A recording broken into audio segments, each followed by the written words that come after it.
इसी शुरुआत में, इसी श्रृंखला में, ठीक है, मैं चाहता हूं कि आपको एक इंट्रोडक्शन बनाऊं। क्या बनाऊं? Introduction of class 11th physics. ठीक है, तो क्लास 11th का जो फिजिक्स है, देखिए क्लास 11th के फिजिक्स में क्या है ना कि पढ़ाई शुरू कहाँ से होता है, एनसीईआरटी में क्या दिया हुआ है, वो सब अलग अलग बातें हैं। एनसीईआरटी तो पढ़िए पढ़िए, जब आप कुछ फिजिक्स में जान जाइए, जब आपकी कुछ समझ फिजिक्स में बन जाए, तब आपको एनसीईआरटी पढ़ना चाहिए। ये नहीं कि शुरू से ही आप एनसीईआरटी पढ़ना शुरू कर दे। एनसीईआरटी तो बड़े बड़े धुरंधरों को समझ में नहीं आता है, तो फिर आप क्या चीज़ है। ठीक है, आप तो 10th पास करके 11th में आए हुए नए चूजे स्टूडेंट हैं। ठीक है, तो क्लास 11th में जो पढ़ाई करना है, उसमें जो है, जैसे कि आप यूनिट एंड डायमेंशन एरर देखते होंगे, उसको शुरुआत में पढ़ने की जरूरत नहीं है। यूनिट डायमेंशन और एरर को शुरुआत में पढ़ने की जरूरत नहीं है। वो थोड़ा आप लोग इसमें फिजिक्स में थोड़े पुराने हो जाइए, फिर आप यूनिट डायमेंशन एरर पढ़िएगा।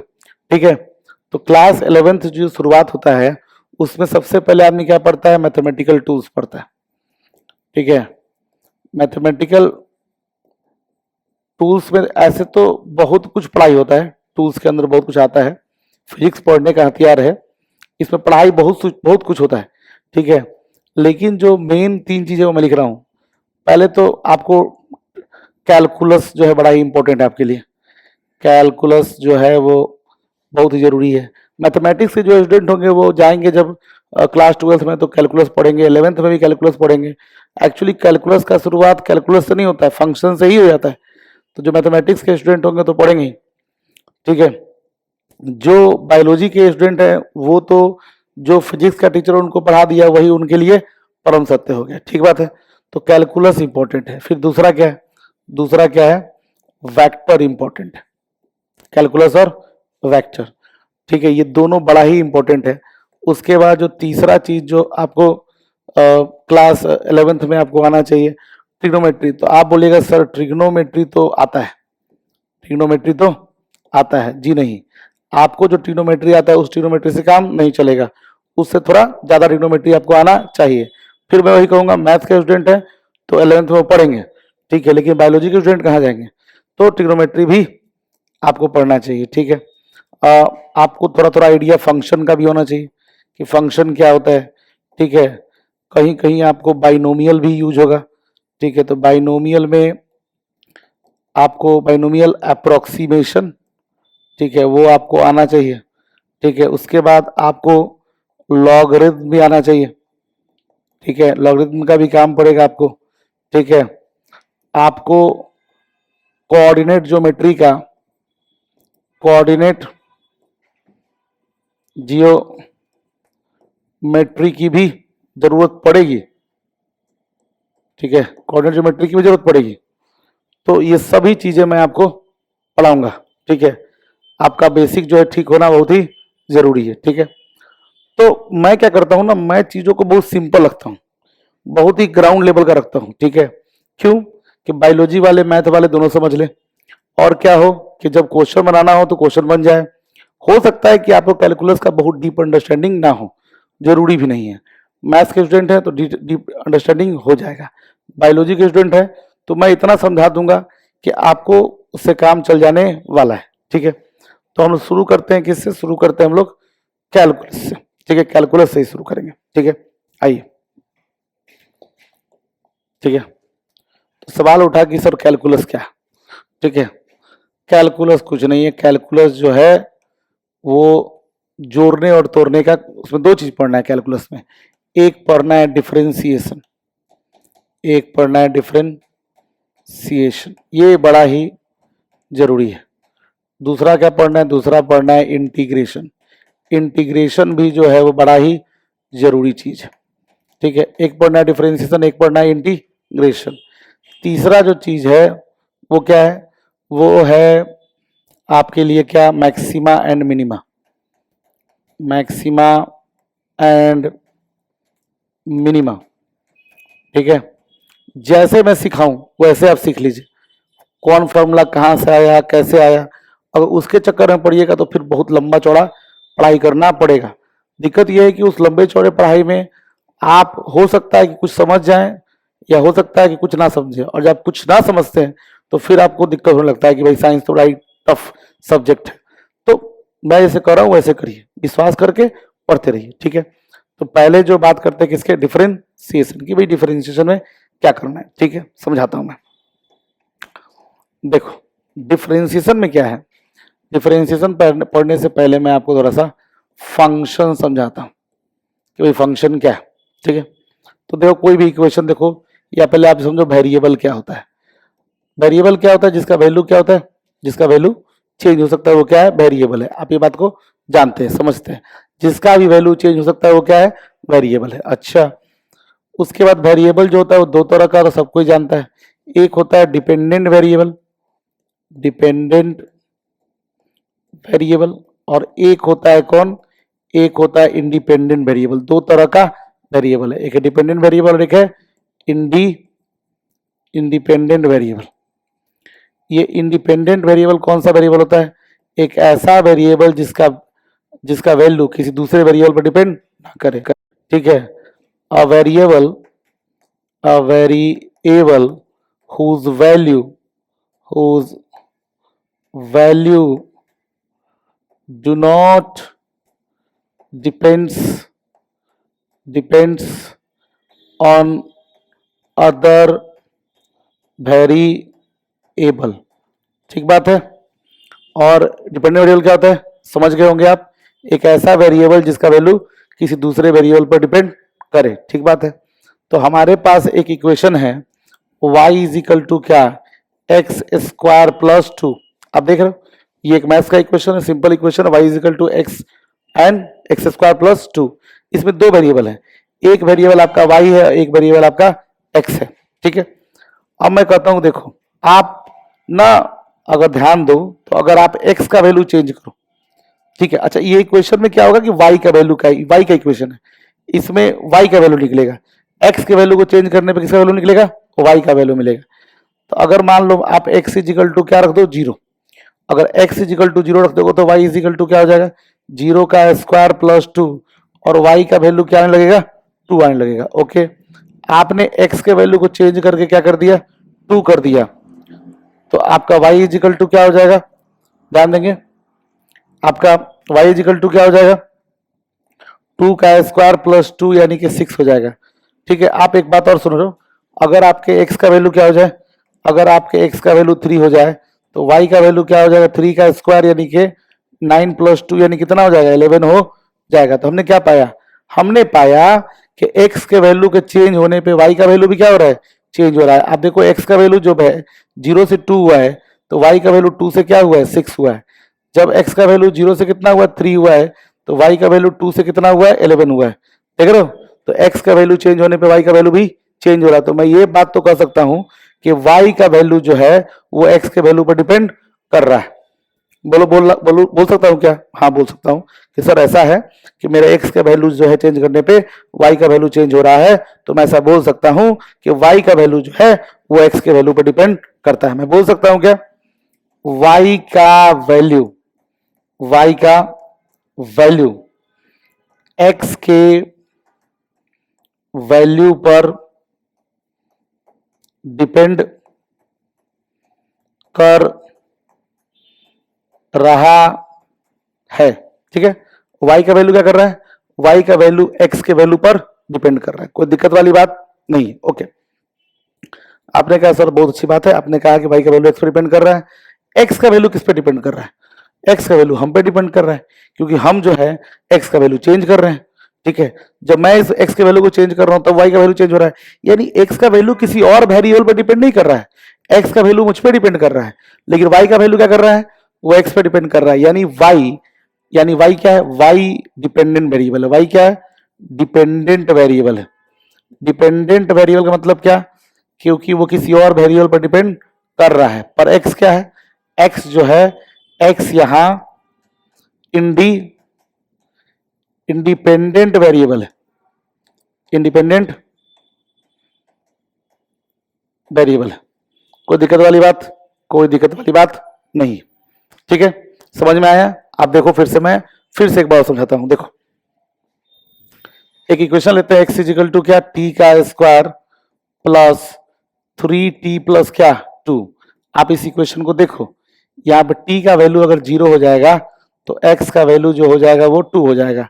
अगर वही t का वैल्यू क्या हो जाए 1 हो जाए तो x का वैल्यू जो हो जाएगा वो 3 2 5 1 6 हो जाएगा।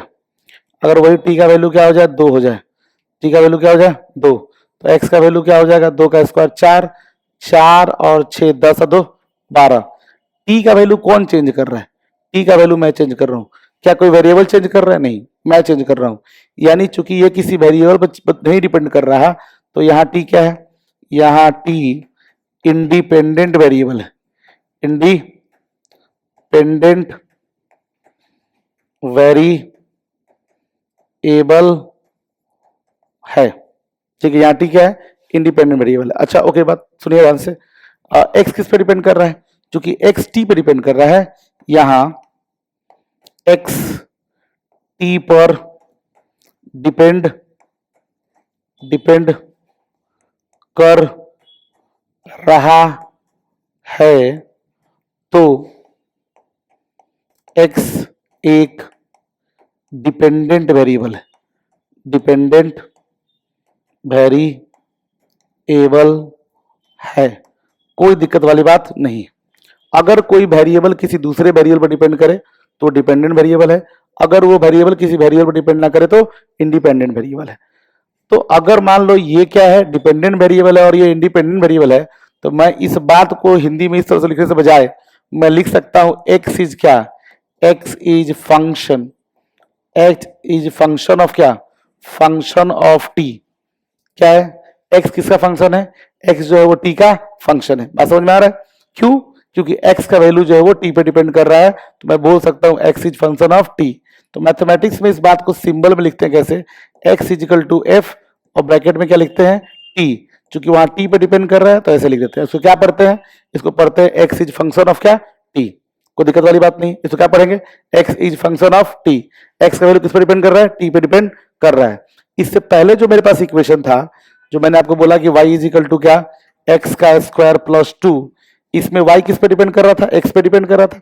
y का वैल्यू किस पे डिपेंड कर रहा था, x पे डिपेंड कर रहा था। तो मैं लिख सकता हूं y इज फंक्शन ऑफ क्या, y is function of x, y is function of x, और सिंबल में लिख सकते हैं y is equal to f, bracket में क्या लिख सकते हैं x। कोई दिक्कत वाली बात तो नहीं है, मुझे नहीं लगता कि इसमें कोई दिक्कत होना चाहिए। आपको ये समझ में आ जाएगा कौन किस पे डिपेंड कर रहा है, उसके आधार पे आप फंक्शन पढ़ सकते हैं। ओके, अब देखिए ध्यान से आगे चलते हैं। देखो अगर मान लो मैं एक इक्वेशन लिखता हूं, जैसे कि मान लो लिखता हूं p is equal to root under q का स्क्वायर माइनस 29, ऐसे कुछ लिख दिया। तो बताओ q का वैल्यू चेंज करेगा तो p का वैल्यू क्या होगा, चेंज करेगा। अरे बोलो हाँ कि ना, हाँ। तो चूंकि p का वैल्यू किस पर डिपेंड कर रहा है, p का वैल्यू x पर, सॉरी p का वैल्यू q पर डिपेंड कर रहा है, q पर डिपेंड कर रहा है। ठीक है, p का वैल्यू क्या कर रहा है, q पर डिपेंड कर रहा है। तो p q का क्या है, q का फंक्शन है, p क्या है, q का फंक्शन है। और इसको लिख सकते हैं p इजिकल टू क्या, फंक्शन ऑफ क्या, फंक्शन ऑफ q, ऐसे मैं लिख सकता हूं p इजिकल टू क्या, फंक्शन ऑफ q। कोई दिक्कत वाली बात नहीं है, आसान है, समझ में आया कौन किसका फंक्शन है। ओके ठीक है, अब देखो ध्यान से, अब बात समझते हैं। देखो मैं जो समझा रहा हूं वैसे ही समझना है, ठीक है। देखो मैथमेटिक्स में क्या होता है ना, मैथमेटिकल ऑपरेशन होता है, मैथमेटिकल ऑपरेशन होता है। मतलब क्या, आप कुछ ऑपरेशंस परफॉर्म करते हो, कुछ काम करते हो, और हर मैथमेटिकल ऑपरेशन के लिए आप किसका उपयोग करते हो, हर मैथमेटिकल ऑपरेशन के लिए ऑपरेटर का उपयोग करते हो। फॉर एग्जाम्पल मैं चाहता हूं कि आपको समझाऊं कि एग्जाम्पल क्या है। देखो फॉर एग्जाम्पल समझा रहा हूं कि आप मैथमेटिक्स में जो परफॉर्म करते हो, जो मैथमेटिकल ऑपरेशन, उसमें से एक ऑपरेशन क्या है, एक ऑपरेशन बचपन से पढ़ाते आ रहे हैं टीचर हमें, उसका नाम क्या है, एडिशन।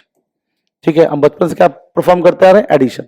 और एडिशन का ऑपरेटर क्या है, ये जैसे कहीं लिखा किसी ने ऐड 2 and 5, तो आप क्या करोगे, 2 लिखोगे, बीच में ये साइन लगाओगे, 5 लगाओगे, देखने वाला समझ जाएगा कि आपने कौन सा ऑपरेशन परफॉर्म किया है, आपने एडिशन परफॉर्म किया है। ठीक है, आप देखो ध्यान से, आप बचपन से जो है क्या परफॉर्म कर रहे हो, आप बचपन से सबट्रैक्शन परफॉर्म कर रहे हो, घटा रहे हो। ठीक है, तो उसमें क्या होता है भाई, सबट्रैक्शन का मतलब क्या है, ये है माइनस, ये क्या है माइनस। ओके, तो इसमें क्या होता है, इसमें आप करते हो क्या, लिखते हो क्या, सबट्रैक्ट 8 फ्रॉम 12, तो आप क्या करते हो, 12 माइनस क्या लिख देते हो, 12 माइनस 8, और आपका आंसर क्या आता है 4। तो ये आपका ऑपरेशन हो गया और ये आपका ऑपरेटर हो गया। उसी तरीके से आप मल्टीप्लीकेशन भी परफॉर्म करते हो और उसका भी ऑपरेटर होता है। ठीक है, आप क्या करते हो, आप डिवीजन भी परफॉर्म करते हो, क्या जी, आप डिवीजन भी परफॉर्म करते हो, और डिवीजन में क्या होता है, ये आता है। ठीक है, उसी तरह से बहुत सारे ऑपरेटर्स आपने आज तक यूज किए हैं। हम लोग कैलकुलस में क्या पढ़ने जा रहे हैं, कैलकुलस में पढ़ने जा रहे हैं डिफरेंशिएशन। क्या आप पढ़ने जा रहे हैं, डिफरेंशिएशन। ठीक है, डिफरेंशिएशन, और डिफरेंशिएशन का जो ऑपरेटर होता है वो क्या होता है, डी बाई डी। क्या होता है, डी बाई डी। आप सोच रहे सर डी बाई डी को क्या करेंगे, ऐसे खट खट काट देंगे, वन लिख देंगे, ऐसा नहीं करना, नहीं ऐसा नहीं करना है, ऐसा काटना नहीं इसको। ठीक है, ये जो डी बाई डी है, इसमें यहां पे क्या होता है, यहां पे एक फिल इन द ब्लैंक्स है, यहां कुछ लिखते हैं, यहां क्या फिल, यहां भी और यहां फिल इन दी ब्लैंक्स। आपको क्वेश्चन के अकॉर्डिंग ऊपर और नीचे वैल्यू लिखना होता है। ठीक है, यानी आप समझ गए, जब भी डिफरेंशिएशन करना होगा ये करना पड़ता है, कहा हाँ ठीक है करना पड़ेगा। ओके, अभी तो आप करोगे, फिर आपके मन में ये सवाल आएगा ये है क्या, क्यों कर रहे हैं इसको। ठीक है, तो मैं वहां भी समझाऊंगा कि क्यों करते हैं, थोड़ा टाइम लगेगा आपको, लेकिन पहले सोचो सीखो करते कैसे। ठीक है, ओके, आओ समझो। जैसे y इज इक्वल टू क्या, y is equal to x का पावर n, कोई भी देख बता देगा क्या है, y इज इक्वल टू क्या, function of x, n could be any real number, n कोई भी रियल नंबर हो सकता है। ठीक है, ओके, अब देखो y is equal to f x. Okay, y is the function of x, इसको देख के आपको मालूम चल गया y जो है फंक्शन है किसका, x का। और किसी ने कहा क्या, डिफरेंशिएट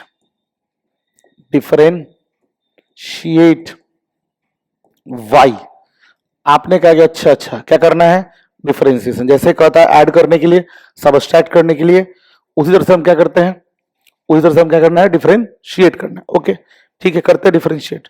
तो हम क्या लिखते हैं, डी बाई डी। पूछिए सवाल, ऐसा क्यों लिखा आपने, क्योंकि इसका operator he D by D है। अभी हमने समझा है कि डिफरेंशिएशन अगर करना है, डिफरेंशिएशन आपको करना है तो इसका ऑपरेटर क्या है, डी बाई डी। ओके, देखिए, तो आप क्या करोगे, किसको डिफरेंशिएट करना है, वाई को, तो जिसको डिफरेंशिएट करना है उसको कहां लिख दो, ऊपर, या जो डिपेंडेंट वेरिएबल है उसको कहां लिख दो, ऊपर। अच्छा, ये फंक्शन किसका है, एक्स का, तो नीचे क्या लिख दो, एक्स, मतलब कि जिसको डिफरेंशिएट करना है उसको ऊपर, और वो जिसका फंक्शन है उसको कहां, नीचे। अच्छा, अब अगले स्टेप में क्या करेंगे, अगले स्टेप में क्या करेंगे, फिर से लिखेंगे डी बाई डी। ओके, यहाँ पे एक्स है, एक्स, यहां भी वाई लिख दो। सर यहाँ वाई लिख देंगे तो दोनों स्टेप तो सेम हो जाएगा। हाँ, यहाँ वाई का वैल्यू क्या दिया है, वाई का वैल्यू दिया एक्स का पावर क्या, एन। ओके, अब क्या करें, इसका फार्मूला होता है, क्या फार्मूला होता है, एन इंटू एक्स का पावर एन माइनस 1। और फिजिक्स में ये डिफरेंशिएशन के लिए 99% प्रॉब्लम तो यही सॉल्व कर देगा। क्या कर देगा कि dy by d x is equal to d x का power n by d x is equal to n into x का पावर एन माइनस 1।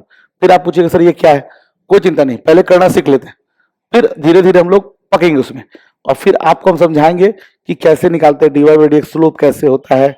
ठीक है, अगर मान लीजिए किसी कोई पढ़ रहा हो, कोई टीचर से पढ़ रहा हो, है ना, कहीं वो तो वो उसको बताएंगे कि देखो हुआ सुनो कि dy by d x is equal to क्या, limit limit delta x tends to क्या, जीरो, डेल्टा वाई बाई क्या, डेल्टा एक्स, फिर बताएंगे ये किसके बराबर, limit delta x tends to zero is equal to f x plus delta x minus f of x by delta x.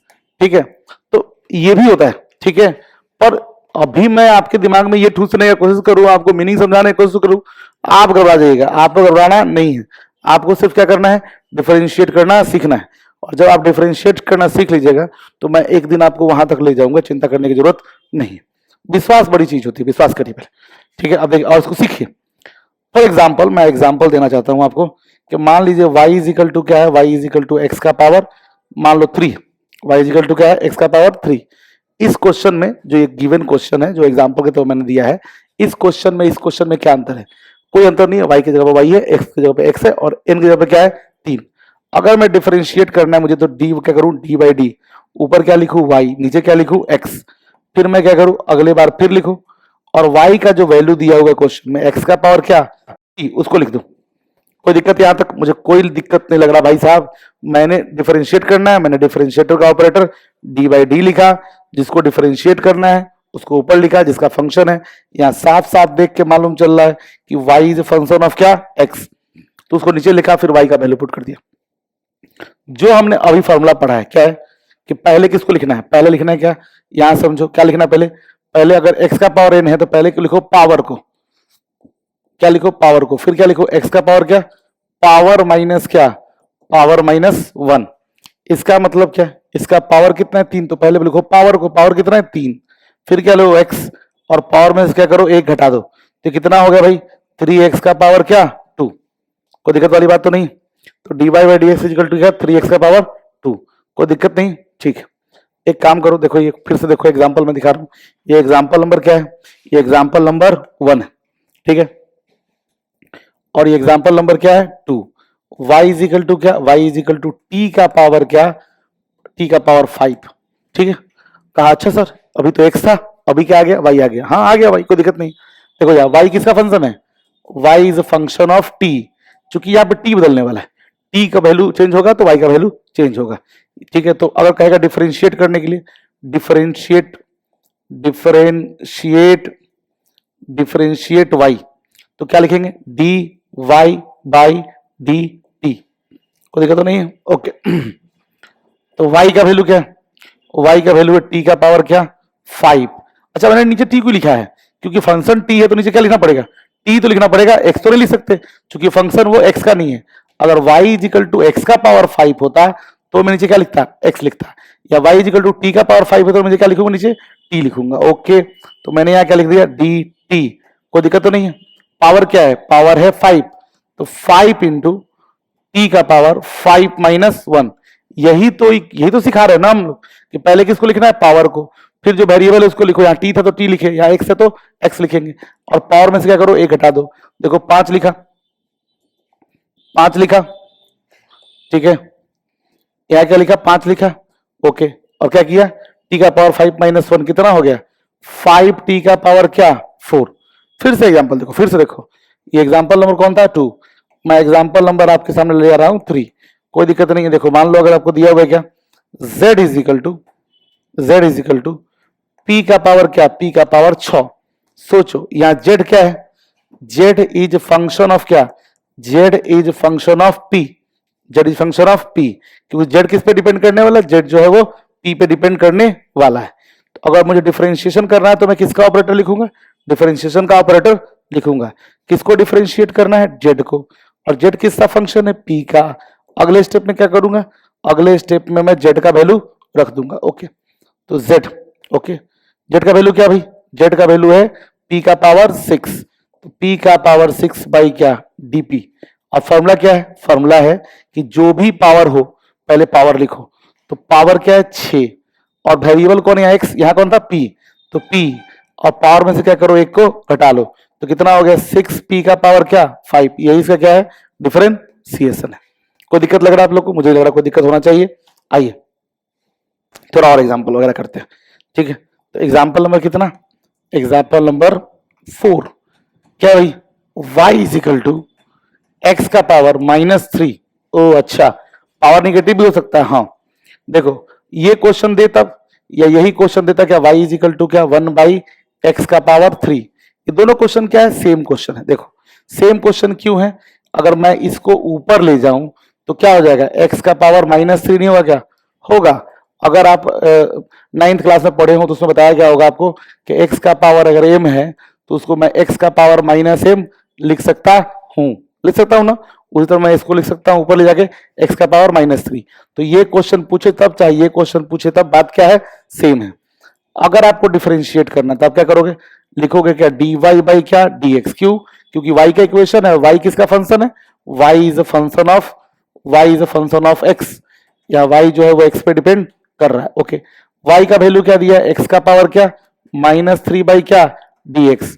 और formula हमने क्या सीखा है, याद करो, पावर वेरिएबल पावर -1, पावर कितना है -3, वेरिएबल कौन है, x का पावर क्या -3 -1, यानी -3 x का पावर क्या -4। आप ऐसे चाहो तो ऐसे छोड़ दो, या x के पावर 4 को नीचे ले आओ तो x का पावर क्या हो जाएगा, +4 हो जाएगा। ठीक है, ओके। अब चलते हैं एक स्टेप आगे, ठीक है, एक स्टेप आगे चलते हैं। उसमें क्या होगा, देखो ध्यान से, अगर मान लो y इज इक्वल टू क्या है, x का पावर क्या है, x का पावर 3/2, अगर x का पावर क्या है 3/2, और इसको क्या करना है, डिफरेंशिएट करना है, तो मैं क्या लिखूंगा, d बाई क्या, ये कितना नंबर एग्जाम्पल है, नोट्स में उतारिएगा सब लाइन से, 4 नंबर एग्जाम्पल है। ये एग्जाम्पल नंबर क्या पढ़ा रहा हूं मैं, एग्जाम्पल नंबर 5।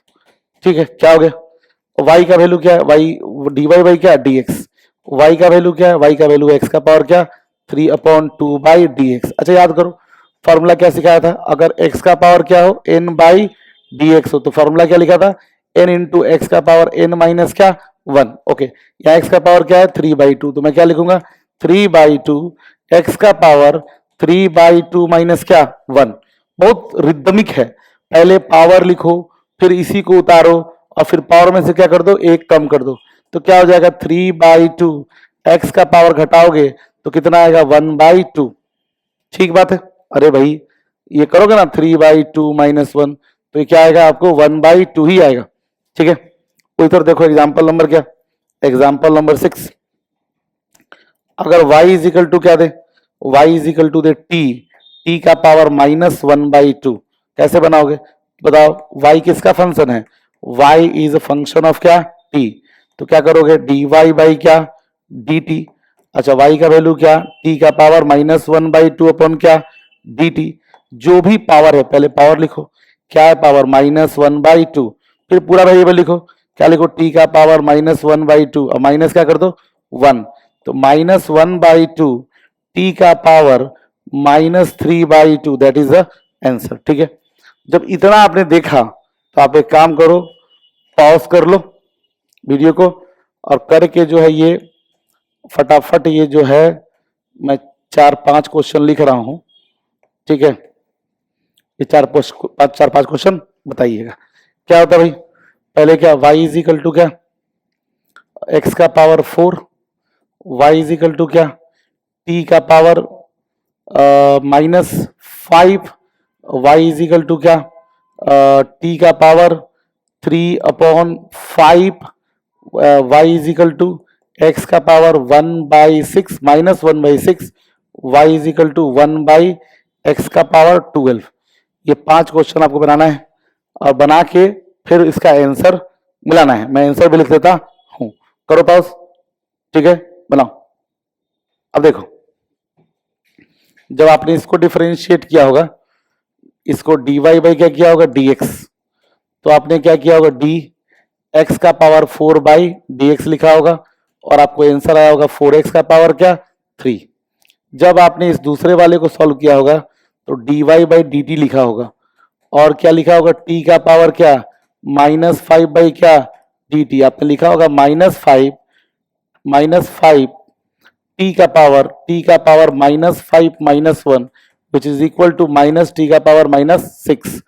फिर जब आपने इसको सॉल्व किया होगा तो क्या होगा, जब आपने इसको सॉल्व किया होगा तो लिखा होगा क्या डी वाई बाई क्या, d y by d t, और टी, टी का पावर क्या 3/5/dt। ओके, अब देखो पावर क्या है 3/5 और टी का पावर 3/5 - 1, तो क्या हो जाएगा 3/5 घटेगा तो ये हो जाएगा 5 में से 3 गया माइनस 2/5, टी का पावर -2/5। ओके, जब ये बनाया होगा तो इसमें क्या किया होगा, इसमें आपने लिखा होगा y इज इक्वल टू क्या x का पावर -12, फिर आपने dy बाई का क्या होगा dx, और क्या हो गया होगा डी एक्स का पावर -12/dx।